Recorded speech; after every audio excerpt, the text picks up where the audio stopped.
I never felt like I was anybody special. But then when I found out that God really loved me, and to that extent that he would give his life for me, that changed my whole attitude toward myself.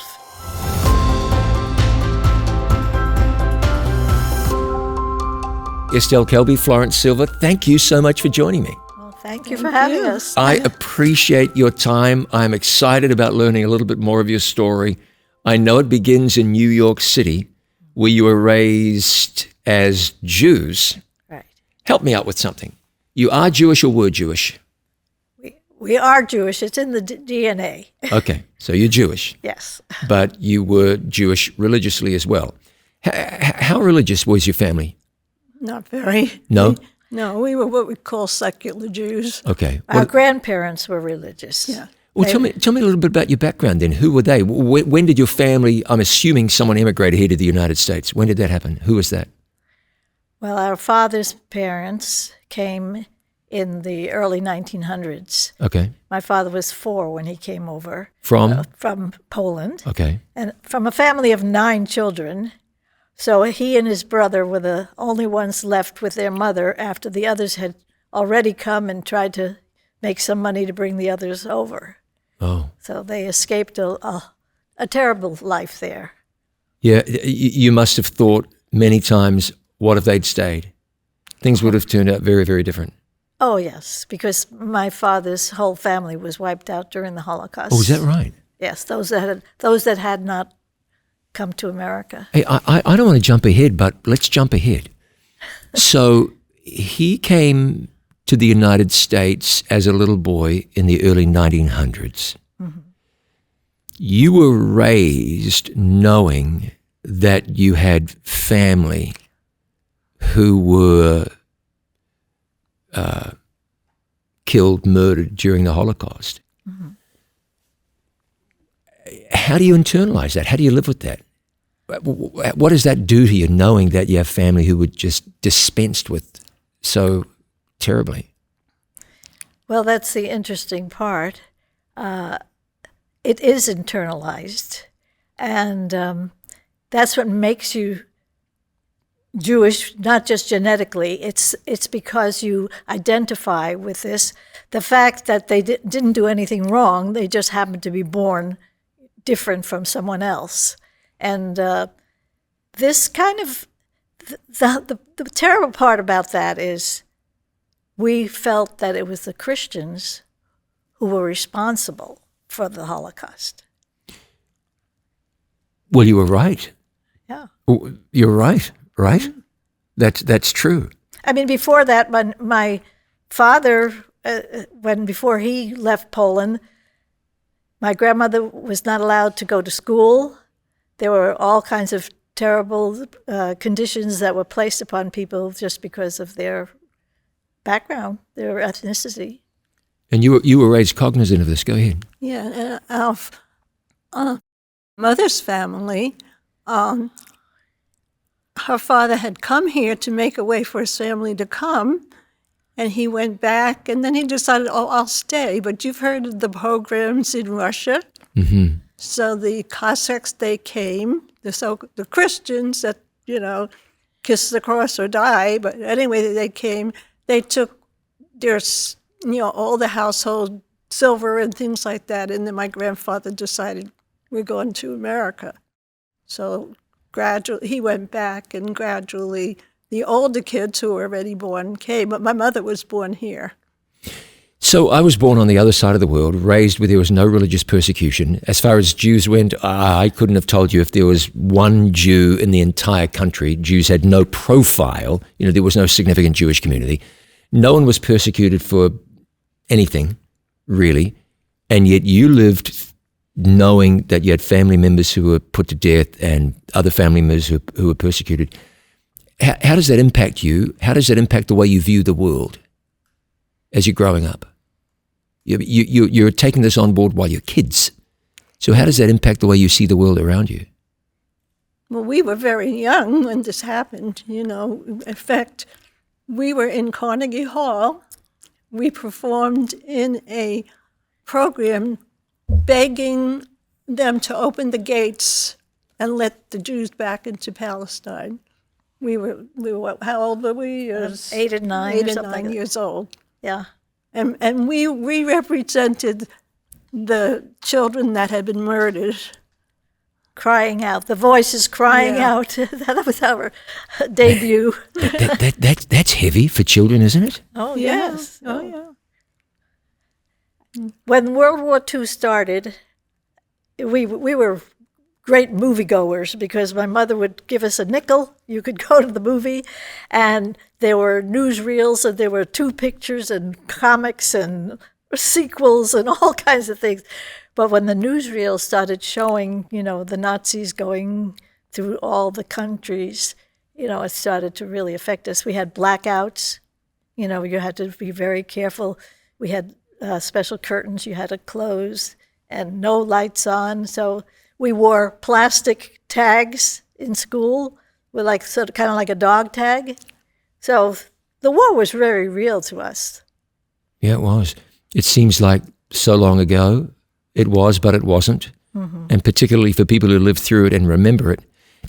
In your mind, is that a long ago distant memory, or is it much closer in your thinking as you look back? We're continually reminded when they have these events on television about the Holocaust, So there's always reminders and you cry in your heart, for. Did you ever go to Europe and visit some of these places? No. You never did? I did. Did you? Where did you go? Well, we were outside of Auschwitz? not Auschwitz, it was another one. But anyway, I wouldn't go in. No? I couldn't go in. Why not? Tell me why. I'm too sensitive. I just knew I wouldn't be able to. I stayed outside. There was plenty of things outside to read and plaques and memory of people and everything, but I couldn't go in. Florence, you didn't go. Would you, like, let's say the opportunity arose tomorrow to go visit Auschwitz and money was no object and so forth. Would you go or would you pass? I don't think I would go. I did go to Israel with my husband in 1999, and we went to the memorial there, and that was enough. I just cried as soon as I got into the room where they had all these lights, each that represented one of the people that had died in the concentration camp. So it just felt very personal, even though I didn't know them. But I remember my little granddaughter, we were at a museum where they were showing something about Daniel's story. And she said, "Oh, Grandma, if you were there, I wouldn't have been born." Yeah. She was 8 years old. Interesting, isn't it? Well, we fast forwarded. I guess we covered something that I might have wanted to cover later, but it seems like a pretty good place to start. There you were, raised in New York City, Jewish kids, the lucky ones, because your family came to the United States, and it just seems to me to be a lot to have to live with as a kid. I'm going to ask you one other question about this. I hope you don't mind. When the Holocaust was taking place, you were 8, 9, 10 years old. Mm-hmm. You were aware of what was going on, or you were not aware? How aware were you of what was happening over there? I think it was later before it was all, revealed. Yeah. Many of the American soldiers that liberated the camps and all the things, just amazing. Yeah, my wife's uncle was one of the soldiers that liberated one of the camps. He had stories to tell about stumbling in and finding this that they weren't expecting to see, and they were shocked and horrified by. Yeah, and there are people today that deny it, which is so well documented because they were proud of what they were doing. They were doing a service. I can't quite figure that one out. Yeah. Okay, well, after that, yeah. I'm going to ask you another question. How comfortable are you talking about that as Jewish women? Looking back, these are your people, millions of them killed. It's very graphic. The images are graphic. The history is well known. How comfortable are you talking about that? It's very painful. It's very painful. I cry easily, and it's. I can imagine it would be. can imagine it would be. The thing that bothers me is that you can see that it's still going on so much. I mean, here in this enlightened nation and all over the world, it's still very common. It's the scapegoat mentality. It's all their fault, you know. Yeah. Well, we're going to come back to that. I'm going to ask you a little bit later on about anti-Semitism, what you saw as kids and maybe what you saw as adults, maybe what you see now. But we'll come back to that in a moment. Okay, so you're born in New York City. You're raised in the Bronx, Yes. which I think of the Bronx as a hard scrabble filled with boxes and longshoremen and so on. I don't know whether that's right or not. What was the Bronx like when you were kids? Well, we lived on Fox Street, which became infamous for gangs and everything, but not when we were that little. Oh, okay. Yeah. Yeah. And it was was it a Jewish community you were raised in? Mostly, but Largely, most of the kids we went to school with were Jewish, you know. Okay. Secular like you, or were they more observant? mostly secular. Mostly Yeah, okay. And what did being a secular Jew look like when you were kids? Were you at the synagogue every week? Was it just the holy days, Easter and Christmas, or what was it in terms of your Jewish practice? You know, we had a loving family. We had a father and mother who loved us. We were poor and we didn't know it because we had so much love in our home. And so we thought, this is a wonderful life. Love changes, you know, that was it. Yeah. And that was what Judaism was to us. My father always said you have to be kind to people and always think about how they feel before you say anything, because that's very important. And he was just a lot of fun. And so Judaism was not a religion, so to speak. It was our heritage, but we didn't really know much about it. Okay. Well, eventually you became Christians, but before we get to that time, and I just have to imagine this was like an earthquake that Yes. that shook your family. As little girls, you were going to go on and do what? Grow up to be what did you see for your future as you were little kids growing up in New York City? Well, at that time, you went to high school generally and got married right after high school. Okay. You know. So that's what you would have just expected was going to happen? You know, have a family. Yeah. You know, didn't think anything spectacular was going to happen to us. The expectation was you'd remain living in New York. Is that the expectation? Yes, oh, definitely. There was no place else we wanted to live. Is that right? Was New York a great place to be back then? Oh, Yes. What was so good about it? Our dad would take us every Sunday to the museums and to educational places, and we had the planetarium, we had the Museum of History, and I mean, it was always something special every Sunday. For a nickel, you could get on the Staten Island ferry and go past the Statue of Liberty and then come back. Yeah, so we enjoyed all the good things about New York. An idyllic childhood, was it? Yeah. Yeah. Well, Yeah. I guess so. Okay. So who was God to you? Now, today you've lived long lives. You've been fully immersed in your faith. You were married to a pastor. You've both been very involved in ministry and sharing your faith. But then, as secular Jewish kids growing up in New York City, who was God? Well, I was a little girl. I used to throw kisses to God. I mean, I knew He existed. Okay. And that. But when I was 18, our baby sister was born. And she was born a blue baby and was in the hospital a couple months. And I went with my mother to pick her up. She was in Manhattan in the hospital. And while my mother was dressing the baby, I asked the doctor, I said, will she ever be normal? And he said, no. You know, and he says she won't be able to run and play and all that. So I was very distressed, and he told my mother, you must give her just one pill a day.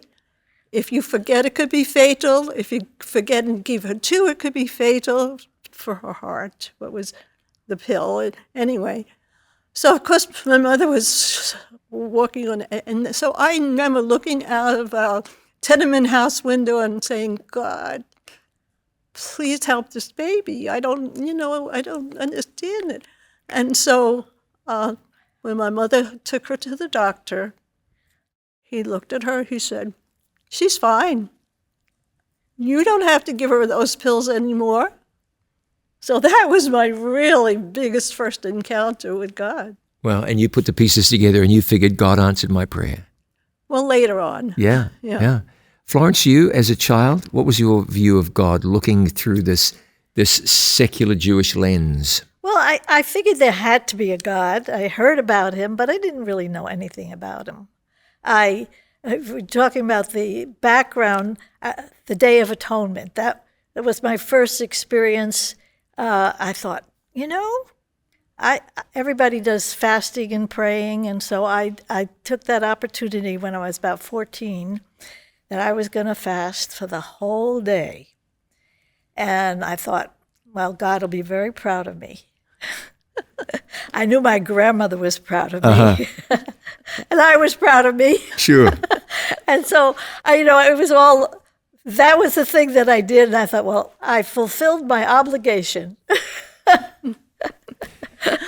So, school, high school, but Christianity. Let me ask you, so obviously you became Christians. I want to talk about that, but first, as Jewish kids, when you thought about Christians, you thought about what? What were Christians in your mind? They hate you. Okay, how about you, Estelle? It was, my best friend was Irish girl, Pat Sullivan. Okay. And so we were good friends, and I don't know, we never heard of a Protestant. You were either Jewish or Catholic in New York. Yep. So. Now, Florence, you said your view was that Christians hate you. Yeah. Do you say that because of reputation or because of experience? Well, experience. First of all, I always remember my father telling the story of when they had a basketball game, and there was the Jewish kids against the others, and because they won, they got beat up. And my father was quite a pacifist, really. He was very kind.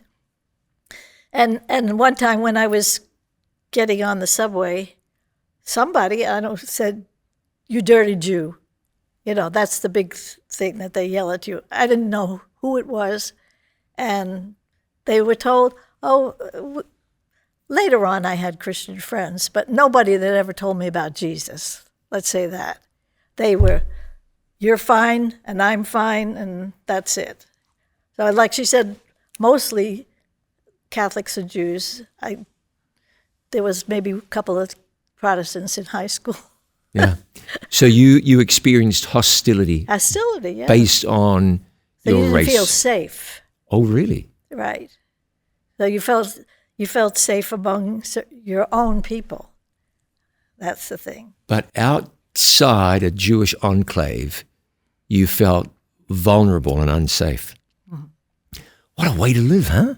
And I guess people still live like that today, depending on the various contexts. They don't feel safe and then don't have security about them. But what a way in which to live here in the United States, yes. The land of the free and the home of the bigoted, at least, in some instances. Right. Oh, that's too bad. Let's get down to that. How did that happen that a couple of Jewish girls in New York City became born-again Christians, raised in the midst of anti-Semitism, who experienced anti-Semitism, who lived through the crushing loss of family members in the Holocaust, whose forebears got out of Europe just in time? How did these two Jewish girls become Christians? When I was 15, I met my future husband, Anthony, who was Italian. And so we went steady for 4 years. And my father said, "What are you guys going to do?" And at that time, my husband-to-be he said to me that he would become a Jew. Become a Jew. To please my parents, who were not religious, but they were very happy to hear that. Yeah, I'm going to interrupt here just to say this, that you had a boyfriend named Anthony. Mm-hmm. I know your last name already. That says Italian as I can't say as Italian as the Pope because he's Argentinian, but as Italian. Yes. So what sounds like you're getting away further from conversion is, how does this work? You met an Italian boy and he was going to become a Jew. What in the world? So when I told my father that he was willing to convert, which I didn't ask him to do that, but my parents were very, very good to him and very wonderful. And so anyway, my father got busy. He got an appointment for us at the Jewish Theological Seminary in Manhattan, and we started studies with a rabbi. And I like to ask questions, and I said, not innocently, why are there so many people in the world who believe in Jesus and the Jewish people don't? And so the young rabbi said, well, seeing is believing. And I understood what he was saying, that the people in that day, that saw him in person, did not believe in him. And I knew that, my family was so wonderful and that, so I didn't think that much of it. But God heard the question, and he was going to answer that question. That's the amazing part of it. So it was getting closer. We met in March, and I wanted to get married in March, and so that was coming up pretty quickly. And so I started the Yellow Pages. I took out the Yellow Pages, and I started calling the Jewish congregations in the Bronx. The first two I called, they knew it wasn't a true conversion, so they declined, saying they would perform the ceremony. The next listed was called Bronx Community Temple, which I dialed, and Dr. Hoffman answered the telephone, and I explained the situation, and he said, come over tonight with your parents, and I'll talk to you. So we went over that night, and this was a Jewish congregation. He says, we are a congregation of Hebrew Adventists. We believe in the Bible, but not tradition. So anyway, that made sense. I didn't care. We never heard of Adventists. No, never. We never heard of Adventists. No. So I said, okay, as long as you'll marry us, he says, but I'll marry you if you study the Bible together. So at the theological seminary, we had to study Hebrew, which, well, at least the Bible's in English. I wasn't really going to ever read it till I got to be about 80. That was my plan. I'm a planner. So we started our Bible studies, but you see, we didn't have too many Bible studies because I wanted to get married in March, and Elder Hoppin tried to make me wait till June, but I said, oh no, we met in March, I'm getting married in March. So we did, and I never had to see those people again, but the Holy Spirit would bring me back. So we kept going back for Bible studies. And then the night that changed my whole life was the night the pastor says to us, tonight we will study when the Jewish Messiah is coming. So I thought, oh, I know when he'll come. It's in the year 2000. You remember Y2K? Yeah. So we get down, and of course, accounting is my field. And I start writing down all the figures. And it turned out that the Messiah came in 27 A.D. And then in the Bible it verifies the year, in the 15th year of Caesar. Yes. And I was absolutely stunned. I thought it was going to fall off of my chair. That was the whole night that changed my life, and I thought that my husband would be thrilled, but he really hadn't known Jesus. And so then that was the night I said, what am I going to do about Jesus? How am I going to go and tell my family? You don't do that. You don't do that. And by now you're 19? Yes, I was 19 years old. You're a 19-year-old young woman. Yeah. You've collided rather accidentally with Jesus, and he was becoming a larger and more important part of your life. And see, I'm first married, and my husband was most important, and now Jesus is most important. That was very difficult. And God was holding on to me by he was just holding on to me because I said, well, I won't have any children because I knew I wanted them to be brought up knowing Jesus. But then next year I was pregnant. So when that happened, I said I wanted to be baptized. And I prayed and prayed that my husband would join me, but he didn't. So it was about 6 weeks before my son Wayne was born that I was baptized and joined at the temple there. Okay, so tell me now, your family, what in the world were they making of this? Ask her. Well, we knew that something was going on with her, but we didn't know what. I was she was 20, I was 19, and to me, just seemed like she was acting very weird, and weird is not good. And so I overheard her talking with Anthony in the kitchen about this job that he wanted to take. She's pregnant, he needed a job, and she said to him, you can't take that job because you'd have to work on Sabbath. And I thought, what? We never kept the Sabbath. I said, people don't keep the Sabbath anymore. Even a rabbi will tell you that you can take a job if you have to feed your family. So I thought, well, she's really lost her mind. But then I thought, well, what do I know about the Bible? Not much, but I did know that in the Jewish religion that they had a sacrificial system. And so I thought, I could stump her. I said, Estelle, how could you believe in a God that would ask you to sacrifice animals?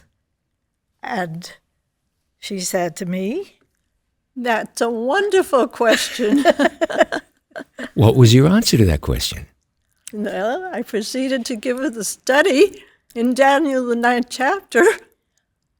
That was her first Bible study. My first Bible study. Okay, so there's a couple of remarkable things. You're a kid. I mean, maybe you're 20 years old by now, and you're brand new to Christianity. You were baptized by now? Yes. Okay, you're attending church by now. Mm-hmm. Your husband is not attending church? No. Okay, so you're a lone ranger here. You've broken out of the mold of your family. You've become a crazy person. Yes. Yeah. Yes. And the first study you give is Daniel 9, which tells me a couple of things. One of those things is you must have really believed this and must have been a very good student. Oh, yes, she was. Well, numbers don't lie. And I think that study is so wonderful. It should be on the billboards. Yes. Amen. Amen. So your first Bible study was Daniel 9. Yes. Know therefore and understand that from the going forth of the commandment to restore and rebuild Jerusalem unto Messiah, the Prince shall be 7 weeks, 62 weeks. Yes, exactly. Welcome to Christianity. Okay. Well, I didn't say I was a Christian at that time, but Sure. all of a sudden it made sense to me that she was acting differently because something had changed in her belief. I mean, before that, I thought I could see no reason why she would do that. But then we were very close, and I was very sympathetic, and I knew that there was no way she would ever tell our parents. But she wanted me to know. So by now your parents didn't know? No. So your parents didn't even know that you'd been baptized? Oh, no. Okay, that's interesting. No. So you knew that there might have been an eruption of some kind if they'd found out. So at that time, I was a senior in college, and I was engaged to be married to a lovely, nice Jewish boy. You know what Christians say, I want you to marry a good Christian. Jews say, we want you to marry a nice Jewish boy. Oh, yeah. Or Jewish girl, whatever. Yeah. So I thought, well, this is interesting. I didn't say, what about Jesus? I just said, this is very interesting. I didn't know what effect it would have on my life. And anyway, I thought I'd see what my husband-to-be might think about it. And we were taking a walk one day, and I said to him, so what do you think about God? And he looked at me and said, God? I'm not even sure there is a God. Oh, really? So he was an electrical engineer. We had met in college, and he was now in the Army. I was so happy I found this wonderful person, and nothing was going to deter me from that. Except that something did. Well, the Lord had his plans, Yeah. yes, but I didn't see it at the time. So we got married by a rabbi in the Bronx, and we went off to the Army base in New Jersey, and we would come in every weekend. We'd stay at his parents' place. And Estelle, in the meantime, and her friends at the church were doing what? Praying and plotting. Praying and plotting. I like the sound of that. And what was the result of that praying and plotting? Well, they kept inviting the newlyweds to dinner, this family. And my husband said, I don't want to go. I don't know those people. I'm not interested. He was definitely not interested. Well, after 3 or 4 invitations, he finally said, okay. I said, oh, I know them because I did go to the Bronx Community Temple. One Sabbath and I wasn't working. I went there and I met some of the people. So he said, okay. So they made a really nice meal. It was just, everything was delicious. My husband was not very sociable, let's say that. And I was pretty shy. Estelle was even shyer. You wouldn't believe it, but it's true. Anyway, my husband used to say, well, when he'd tell this story, he'd say, for dessert, out came the Bibles. Is that what happened? That's exactly what happened. Yeah. All of a sudden, we're sitting around this table and everybody's got a Bible. Well, we didn't have it, but I mean, and they had this young fellow give a Bible study in Daniel 2. And when it came to the end, where it said about, there'll never be a united kingdom and then there'll be wars and then before the Lord. Oh, my husband was upset with that. He said, he's in the army. He says, people like you that cause all the wars, you're just such pessimists. And he just carried on. And then Estelle, the tears are coming down her eyes. And what did you say? I was holding my baby, and I said, how can you look at this baby and say there's no God, And I didn't know 2 years later that affected him, but he was telling his story one time and told that. Is that so? Yeah. Yeah. So you married a Catholic who had no interest in God. You married a Jewish boy who had no interest in God. Right. But before long, things turn around in your situation, which is less of a surprise than the fact that this Jewish boy is a pastor in New York City preaching the gospel basically up and down the East Coast. How in the world did this happen? Well, it's only God that can do things like that. There's no limits to what he can do. After this Bible study, we left. We were going back to the base, and my husband kept asking me questions because in the interim, we were married in September. Estelle gave me the first Bible study probably in August, and so we had a few more.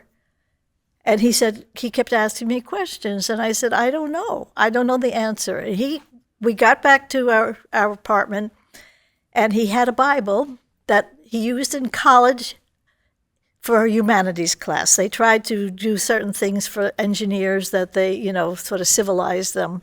And so I think he studied Psalms. And so anyway, he turned to the book of Daniel, went to the back, and said, who is this Michael? What is this about? And I said, I don't know. And he said, what do you mean you don't know? I said, well, I only had a few Bible studies myself. And he said, you're keeping something from me. He says, we're newlyweds, I'm telling you. He says, we tell each other everything. How? And so I said, look, when we go into New York for the weekend, we will be able to find out some more about this. So I called Estelle, we arranged for a Bible study that Saturday night. See, he was stationed in Fort Monmouth, New Jersey, so it was just a short trip to New York. So at her apartment, my husband had his first real Bible study. How did that go? Well, it was funny because that night we had another appointment with some of his friends, fraternity friends, for a party. And we were supposed to be there at 8:30. So we made the Bible study for about 7 o'clock. We figured that's plenty of time. Well, Elder Hoffman was there, and he started the Bible study with just like Estelle had with the 70 weeks. Oh, my husband, of course, with the math, too. He was a mathematician. That's right. Being an engineer, he's all over this. Wow, that's so interesting. And then he did Isaiah 53. And I'm looking at my watch, and I'm thinking, well, yeah, it's his friends, And then he had a special study. This is all from the Old Testament. We never studied from the New Testament. Was, does God have a son? And he had all these texts. And my husband was just saying, wow, this is amazing. And he just accepted everything immediately. I mean, it was just like, I was so timid. I often say Estelle had the courage to step out on her own. Now, when she gave me that study, and my own little way that I was praying, I didn't know how to pray, but I said, God, if it's true, Herb has to believe it too, because I didn't see myself as being able to go out on my own and being brave like her. And so God did it. And then, but then it was probably 9:30. We decided we'll go to the party because we knew it would be late. We get to the party, and we were there for probably 15 minutes, and my husband said to me, we don't belong here. Well, let's go home. That was quick, wasn't it? And that was it. After that, we arranged for Bible studies every weekend when we came home from the Army base. So we were married in September, first Bible study in October. We were baptized in December. It was rapid progress. I would say so. So, which was funny because afterwards, when he did become a pastor, he would say, what takes people so long? We just discussed how, Florence, your husband, for an engineer, it's quite remarkable, enthusiastically cottoned on to Christianity and nothing slowed him down. Now, you had to tell your parents yet. How did that go? Well, we weren't going to tell them for a while because they just didn't seem necessary. However, one Sabbath, my husband was asked to teach a Sabbath school lesson, and he was so nervous. He thought, oh, I can't do that, but he did. And the pastor at the time said, you ought to be a minister. And he said, oh, not me. He said, I love engineering. And he did. He was the kind that took his work home. He was working on the guided missile system for the Beaumark missile. And he'd worked as a civilian, he had worked on it, and in the Army he worked on it. And he loved his work. But the Holy Spirit starts working, and he thought he was getting out of the Army soon, and he really wanted to go into the Bible in depth. And so he thought with the GI Bill, he could probably do that. If I got a job, we would work it out. And so when he got out of the Army in June, I enrolled him in the seminary in Washington, D.C. at that time, the same day that he mustered out of the Army. And it's been running ever since. Oh, I bet it has been. But you've got to tell me how you broke this news to your family. Someone found out. Well, that's why this is what I'm saying. Because now now we're moving, and there has to be a reason. That's right. We had to tell them why. We had to tell them why. Yeah. Now, not only did you tell them you were Christians, but you told them you've been Christians for a while. Well, it wasn't very long. How'd they take it?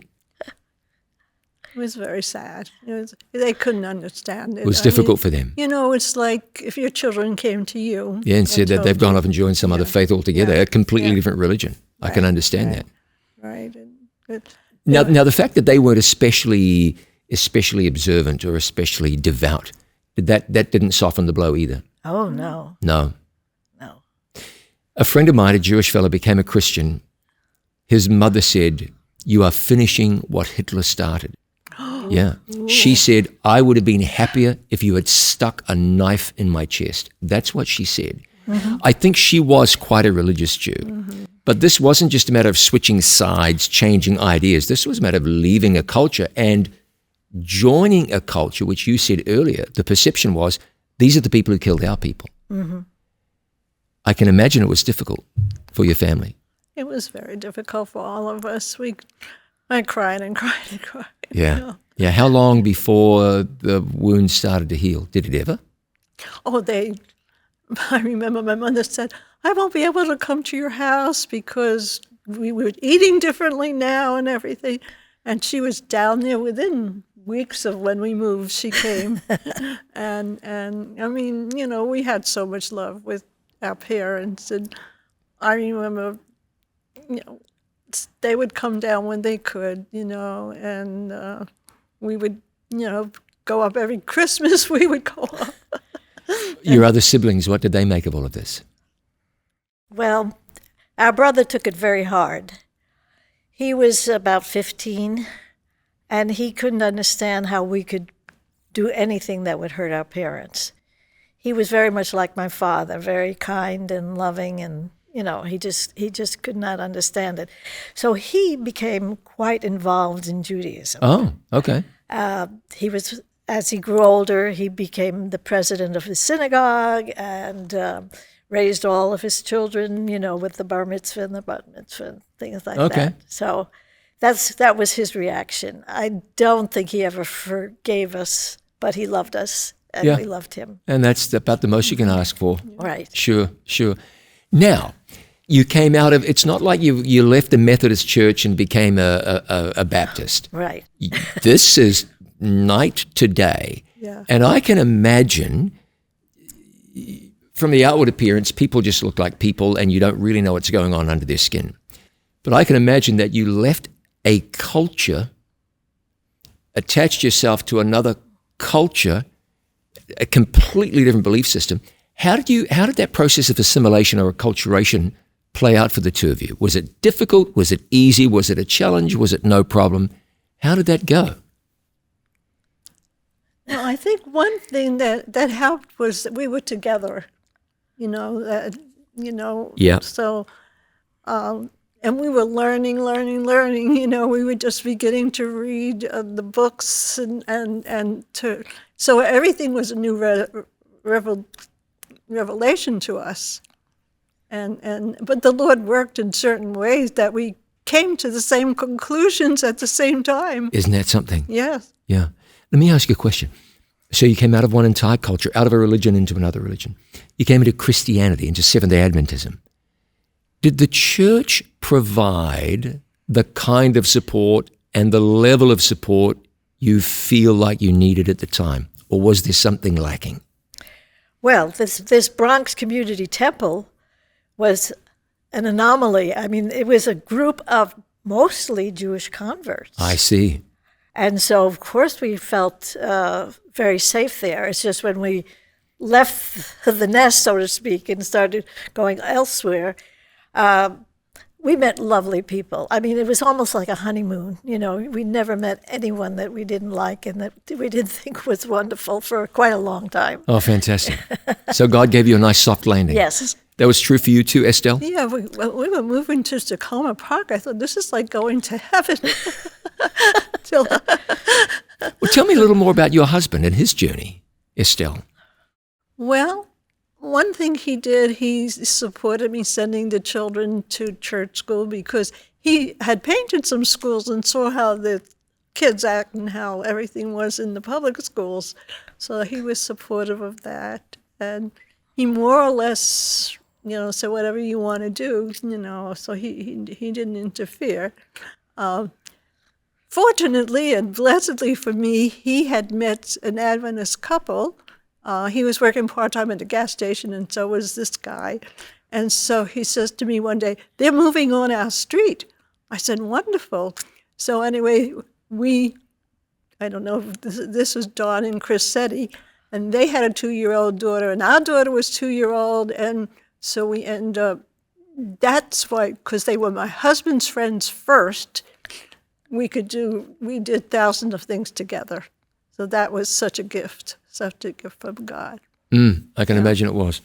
Okay, ministry. Talk to me about your life in ministry. So you went from being a Jewish kid raised in a secular Jewish home to being a pastor's wife. In other words, half of a ministry team. What a change. Yes. Well, after seminary, my husband never expected that he was going to get a call to work for the Lord, but what he really wanted to do was evangelism because he was so excited that somebody had reached out to him. Yeah. You know, people had reached out and God had found him. But there we were. We got a call back to New York City, the very place where we were baptized, and he did an internship under Elder Hoffman, J.M. Hoffman, and it was sink or swim. I mean, he knew intellectually. He had studied all of these things, all the Old Testament backgrounds, New Testament, but he didn't know how to be a pastor, and I didn't know how to be a pastor's wife, honestly. It's something different. Sure. So it was something we had to learn. Somebody who had never gone to church before. I can remember thinking, how can you go to church every week and it still be interesting? That's a good question. Yeah, I mean, and I have found it is. It certainly is. I find I learn things every week. But anyway, I never planned to marry a pastor. I didn't know what a pastor was. But it was sink or swim because the Lord had called him, and even though we had difficulty at first, he helped us. And we did become a ministerial team, because I learned how to do cooking classes and taught Sabbath school and all the things that a good minister's wife should do. Did you have any unique experiences in ministry? Well, one of the first Bible studies that my husband gave was to a man who was a survivor of Auschwitz concentration camp. His name was Jacob Krauss. He was from Germany.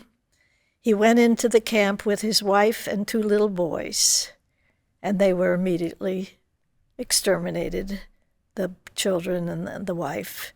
But he somehow survived to the end of the war.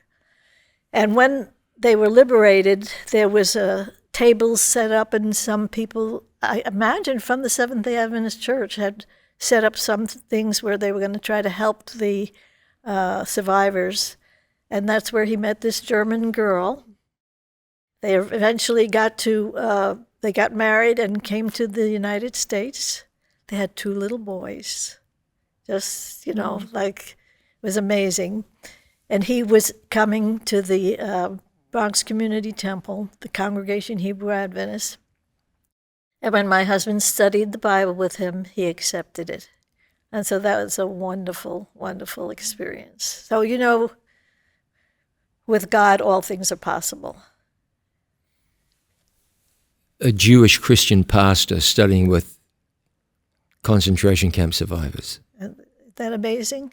Mm-hmm. Yeah, that's amazing. It had to have also been fulfilling for both of you. Oh, yes. So fulfilling. Okay, now, this isn't intended to be political, so don't think that it is, but I think it's relevant. I look at you, you just look like people. I don't know that you're Jews. I couldn't tell. Some people you look at, you go, oh, that's a Jewish person, but not always. So the majority of people, if not everybody that you bump into, wouldn't have any idea that you're Jews. Maybe with your last name Silva, maybe that's a tell, yeah. But I imagine that you overhear things. Yes. That you hear people's attitudes. They might even say to you, oh, did you hear about ABCD? Mm-hmm. And you would hear mean-spirited stuff, maybe even be exposed to anti-Semitism, which frankly has always puzzled me just a little bit, but it is what it is. What do you see, witness, hear?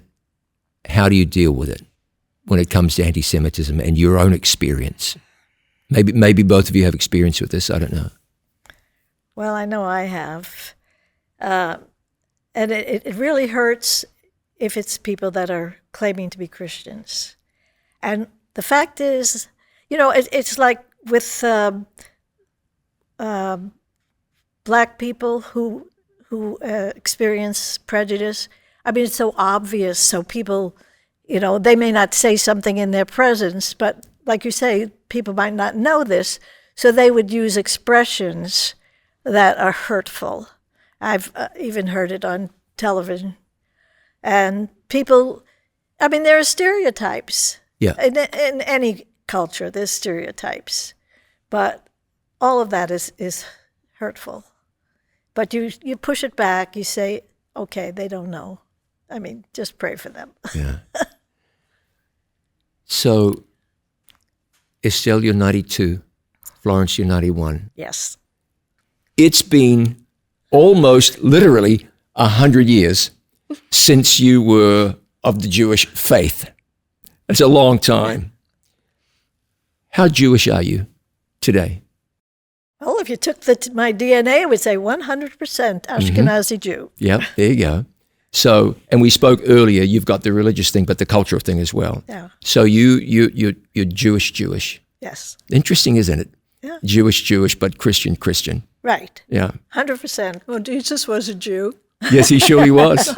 He surely was. All of us who have a savior have a Jewish savior. Yeah, which is quite the thing, isn't it? And if you're Christ, you are Abraham's seed Yes. and heirs according to the promise. I'm glad you mentioned that because the Bible makes clear that all of God's people are spiritually Jews. Right. So that's a powerful thought. Tell me a little about what Jesus means to you today. You have a different perspective. Well, knowing him has changed my whole life. I would not want to live without him. And there's thousands of circumstances which only God knows that he delivered me from. And I feel like God looked down from heaven and said, I'm going to rescue this poor girl, because he knew what my life would be. Had I not found Jesus, I would be dead, to be honest with you. Why do you say that? Well, life was very difficult when I got married. A lot of unexpected things happened, and I had thought I would live in the tenements in New York the rest of my life, and coming away from that and just being saved from so many situations, only God knows. I just thank him with all my heart, and I just love the Savior, and I thank you for his love. Florence, tell me about Jesus. You spent your whole life telling people about Jesus. You worked in pastoral ministry for 50, 60 years alongside your husband. Well, for me, I think it was a longer journey. I didn't, I accepted things intellectually at first. I knew that they were right. I knew that this is what the Bible said. But whether I was going to incorporate that into my life, like I said, my husband's the one. After our Bible studies, he went to the Army-based library and took out a little book called Steps to Christ. Oh, did he? And he wanted to be baptized right away. And reading that book is what changed my desires, that I said, okay, I think you're right, we need to do this. But I was afraid. And I know now there was nothing to fear, because God, again, he made our life. We didn't probably make as much money as we would have if he was an engineer, but we certainly were happy. We had wonderful children and now grandchildren. And one of the things that a lot of Jewish people don't know is that there is such a thing as sin, and we need a Savior. A lot of Jewish people don't know that. No, I'm a good person. I never hurt anybody. My father was wonderful. He was so kind. If you needed a favor, he would do it for anyone. And that was enough, you see. And so it took a while for me to assimilate the fact that we are all sinners in need of Christ. And so I found my Savior. He found me. I mean, God reached down and said, I am the way, the truth, and the life. Something I've got to ask you is this. How should a Christian person who wants to approach a Jewish person about Jesus go about doing that? How do you do that? Where do you begin when sharing your faith with a Jew? I'm sure there's no one answer for this. What would you recommend? First thing, we've got to pray and pray, God guide me, God lead me. But there are times that you've got to put your thoughts and intents into actions. How would you suggest going about that? Well, Christ's method alone, it's getting to be a friend of the people. I mean, you can't just go out and say, you should accept Jesus. You know, there are churches that do that. You know, you have to, or else. And certainly not threatening. But becoming a friend and having interest in the person. I mean, there's no, like you say, there's no one way. You have to keep praying that the Lord will lead you what to say and what to do. But get alongside somebody, become their friend, Right. then look for opportunities as they present themselves. Right. You need to be aware of using the right terminology. When you speak to a Jewish person, you don't say Jesus, you say Messiah. There are certain words that are offensive. Another thing is our studies were only in the Old Testament, which is the Bible that Jesus had. So all our first studies were there. I don't know when I got into the New Testament. It was later on with prophecies, but that's very important to some people. Look back over these years for me. From the vantage point of experience, as you look back, Estelle, over your Christian experience, what stands out? What stands out for you? People. The people that God has put in my path.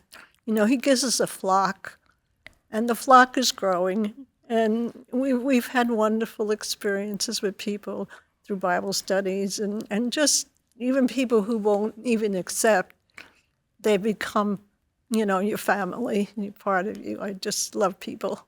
Florence, as you look back over a few decades now of Christianity, this unexpected turn that came into your life, what stands out for you? Well, it's the joy of knowing that you're loved. I never felt like I was anybody special. I mean, I was the second girl. We had 3 girls in a row, you know. I was just me. But then when I found out that God really loved me, and I mean, to that extent that he would give his life for me, that changed my whole attitude toward myself. I think he's given me gifts that I never would have used because I didn't understand that I belonged to him, and it has made me who I am. Thank you. It's been wonderful, a blessing for me. I appreciate it very much. Thank you. And thank you for joining us. This has been a special blessing. With Estelle Kelby and Florence Silva, I'm John Bradshaw, and this has been our conversation.